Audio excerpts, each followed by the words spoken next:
नमस्कार विद्यार्थियों, आज हम पढ़ रहे हैं बाणभट्ट विरचित जो कादम्बरी है, कादम्बरी का जो कथामुख भाग है उसमें श्लोक संख्या 9 की व्याख्या करेंगे आज हम। और ये श्लोक संख्या जो 9 है, इसमें कवि जो बाणभट्ट हैं, कवि बाणभट्ट क्या है, कथा की प्रशंसा करते हुए कहते हैं कि जो उनकी बाणभट्ट की स्वयं की जो कथा है उसकी प्रशंसा की है बाणभट्ट के द्वारा। तो क्या कहते हैं, देखिए, हरन्तिकं नोज्ज्वल दीपकोपमैर्नवै पदार्थैरूपपादिताः कथाः निरन्तरश्लेषघनाः सुजातयो महास्रज चंपककुडमलैरिव। देखिए क्या कहते हैं, जब अब मान लीजिए आपके लिए यह श्लोक व्याख्या के लिए आ जाता है, और यह अगर व्याख्या के लिए आपके लिए आ जाता है तो आपको सर्वप्रथम क्या करना है कि आपको संदर्भ लिखना है। तो देखिए, आप संदर्भ किस तरीके से लिखेंगे, आप संदर्भ लिखेंगे इस तरीके से। देखिए, ये संदर्भ लिखेंगे आप,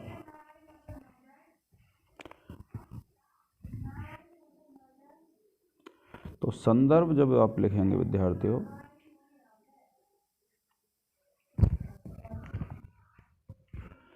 देखिए क्या है, संदर्भ में आपको लिखना है कि पहले आप संदर्भ लिखेंगे, संदर्भ को रेखांकित कर देंगे, फिर उसके बाद विवरण चिन्ह लगाना है, और फिर आपको लिखना है प्रस्तुत पद्य बाणभट्ट विरचित कादम्बरी के कथा मुख भाग से अवतरित है। फिर आप प्रसंग लिखेंगे, प्रसंग के बाद इसको अंडरलाइन करके फिर ये लगा देंगे आप, विवरण चिन्ह बोलते हैं इसको। फिर आप लिखेंगे इस पद्य में कवि बाणभट्ट कथा की प्रशंसा करते हुए कहते हैं।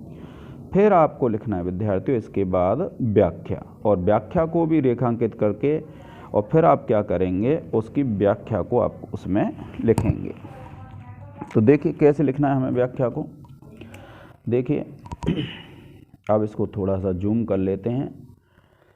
तो देखिए क्या कहते हैं, हरन्ति कम न, हरन्ति माने हरती हैं, कम न, कम कहते हैं किसको, न माने नहीं, उज्ज्वल दीपकोपमैः, उज्ज्वल कहते हैं जो दैदीप्यमान होते हैं, जो प्रदीप्त होते हैं, ऐसे दीपकैः, दीपकोपमैः, दीपक की उपमा के द्वारा, नवैः, नए, पदार्थैः, पदार्थों के द्वारा, उपपादिताः, उपपादिता कहते हैं विद्यार्थियों बनाई गई, कथा, कथा।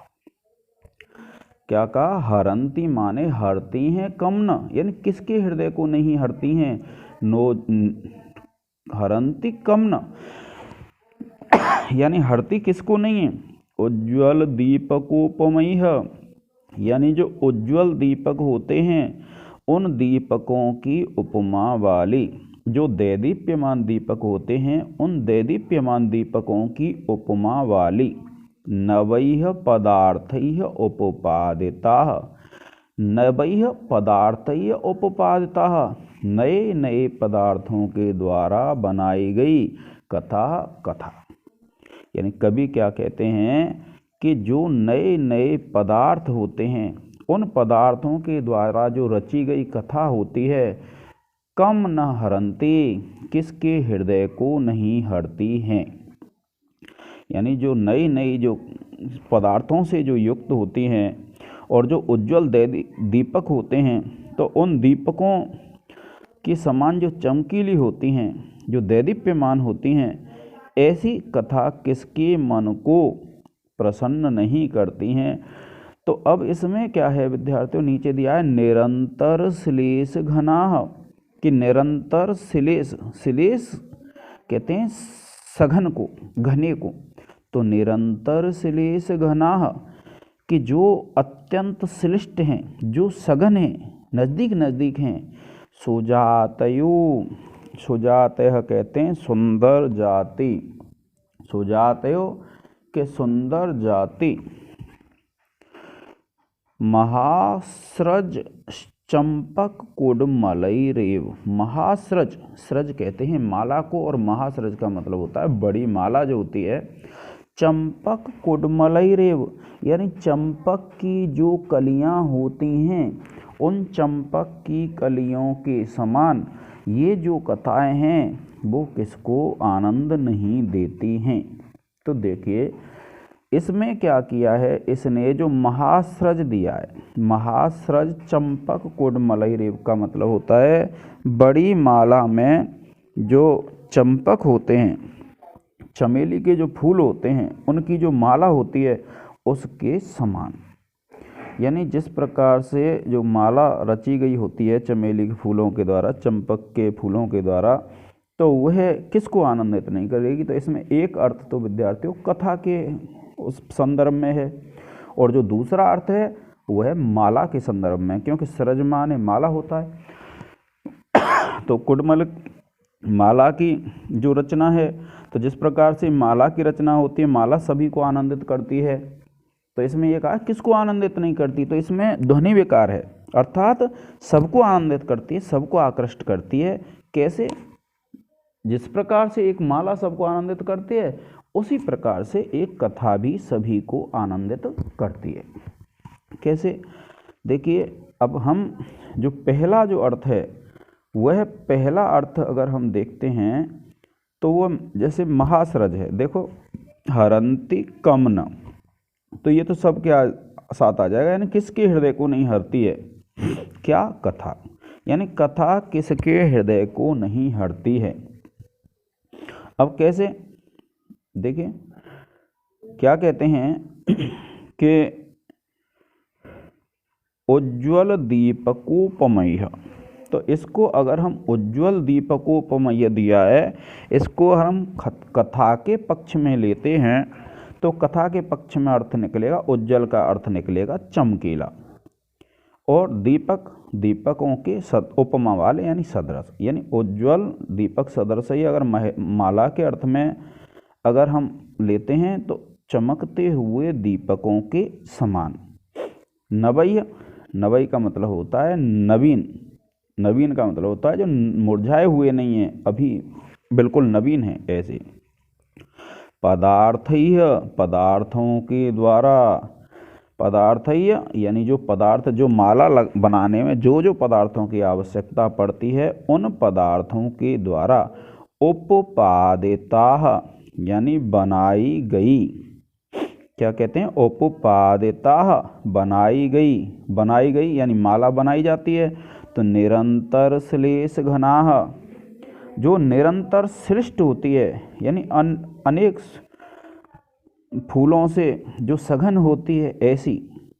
सुजातयो, सुजातय बोलते हैं सुंदर जाति के फूलों वाली, क्या कहते हैं? सुजातयो यानी सुंदर जाति के फूलों वाली। महास्रज बड़ी बड़ी मालाओं के इव समान, क्या कहा?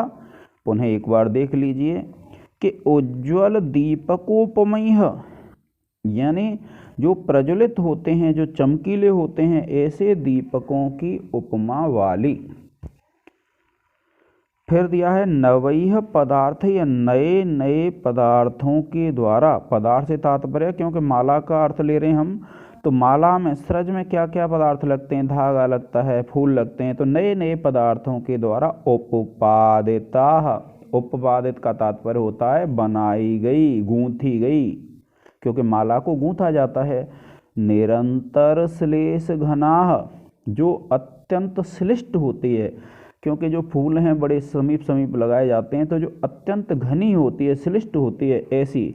सुजातयो, सुजातयो कहते हैं जो अच्छी जाति वाले होते हैं, जो सुंदर जाति वाले होते हैं ऐसे, यानी ऐसे फूलों से जो बनाई जाती है। महास्रजः यानी जो बड़ी माला होती है, एव उसके समान। क्या कहा कि जो बड़ी बड़ी माला होती हैं उसके समान। और किसकी माला? चंपक कुडमलई रेव, यानी चंपक की कली, चंपा की कलियों के द्वारा, यानी किसके द्वारा बनाई गई माला है? कि जो माला चंपा की कलियों के द्वारा बनाई गई है। तो फिर इसमें अर्थ आएगा कम न हरंती, यानी कम न हरंती, यानी किसके हृदय को नहीं हरती है। अर्थात ऐसी जो माला होती है वह सभी के हृदय को हर लेती है, सभी को अपनी ओर आकृष्ट, ऐसी जो माला होती है वह सभी को अपनी ओर आकृष्ट कर लेती है, उसके समान ही। अब दूसरा जो अर्थ है वो किसके अर्थ में है? कथा के अर्थ में। कथा कैसी? देखो, कथा के अर्थ में लेंगे उज्ज्वल दीपकोपमय, के उज्ज्वल कहते हैं स्पष्ट और दीपक उपमय, यानी दीपक अलंकार होता है तो दीपक और उपमा आदि अलंकारों से जो शोभित होती है, जो शोभायमान होती है, ऐसी। फिर दिया है नवैय।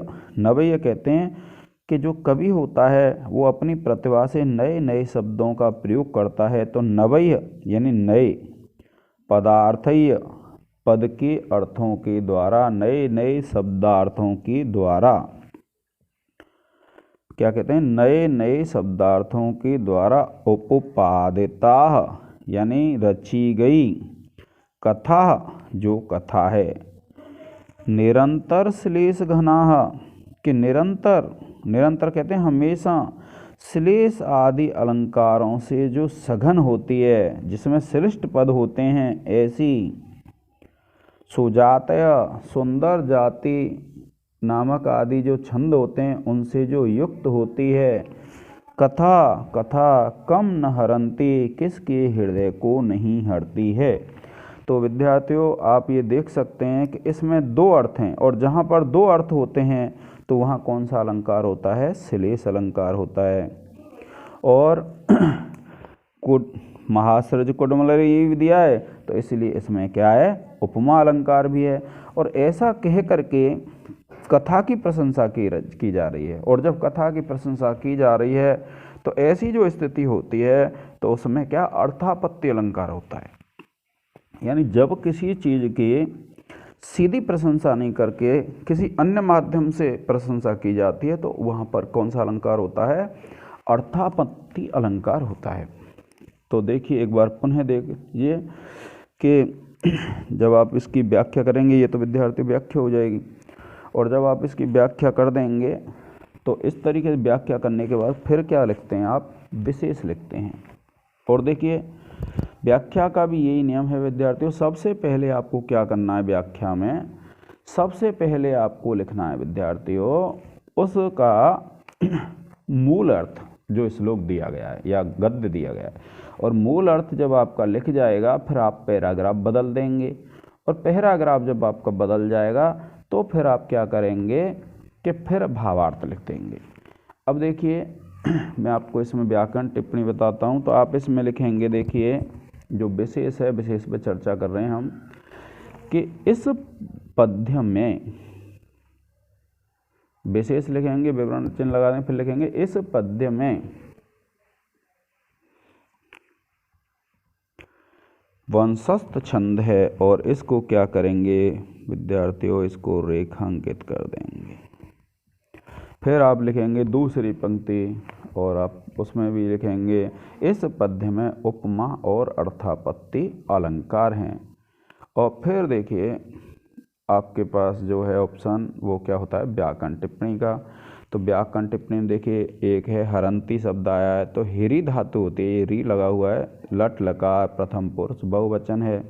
नोज्ज्वल है तो न प्लस उज्ज्वल है, न उज्ज्वल गुण संधि हो जाएगी। कम है तो किम शब्द का पुल्लिंग में द्वितीय विभक्ति एक वचन है। नवई है तो नव शब्द है, तृतीय विभक्ति बहुवचन है। और फिर सुजातः शोभना जातः तत्पुरुष समास हो जाए। कथा, कथा शब्द है, स्त्रीलिंग प्रथमा विभक्ति बहुवचन। तो इस प्रकार से करेंगे। अब आपको एक थोड़ा सा व्याख्या कैसे करनी है, क्या क्या लिखना है उसमें, उसके विषय में मैं आपको बताता हूँ। देखिए ये है जैसे, अब देखिए ये तो इस श्लोक का जब आप व्याख्या डालेंगे तो पहले आपको ये वाला अर्थ लिखना है इसका। तो क्या है देखिए, ये जो अर्थ अनुवाद है इसका, ये जो श्लोक अभी हमने पढ़ा, तो जब आप व्याख्या करेंगे तो पहले तो आप क्या है इस अर्थ को यहाँ तक लिख देंगे और फिर आप पैराग्राफ बदलेंगे। आपको ये भावार्थ नहीं लिखना, पैराग्राफ बदल के इसको लिख देंगे, तब आपको विशेष लिखना है। तो ये क्या है, आपकी संपूर्ण व्याख्या हो जाएगी विद्यार्थियों, आपको कोई दिक्कत नहीं आएगी, आप एक अंक भी नहीं काट सकता है।